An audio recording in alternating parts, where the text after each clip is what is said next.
ఇంతకీ ఎక్కడికి వెళ్ళాలి మీరు?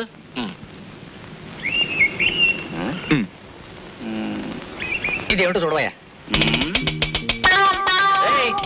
ఈ అడ్రస్ ఏంటో చూడరా. చూడరా.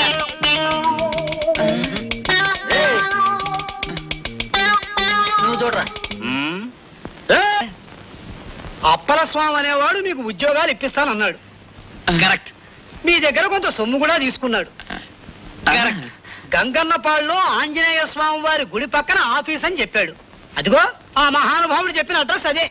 సుఖంగా జరిగిందా? దివ్యంగా జరిగింది. మరి నా అదృష్టం ఎలా ఉందో. వాడు పరమ చండాలుడు, నీచుడు. అందరూ ఆశగా ఉద్యోగాల కోసం రావటం, నా కళ్ళ ముందే లబోదిబోమని ఏడవటం. ఇప్పటికి 1000 మందిని చూసుంటాను. అందుకని షడగోపం పెట్టేస్తాను. చిరంజీవ భవ చిరంజీవ భవ జయ హనుమాన్. అందరూ మనకు శటకోపం పెట్టేవాళ్ళే. పద. ఏంట్రా పొజిషన్ అయిపోయింది. గోల్డ్ మెడల్ అమ్మి ఉద్యోగం కోసం వస్తే కథ అడ్డం తిరిగిందేంటి? రే అప్పల స్వామి, ఎందుకు ఆవేశపడతావు?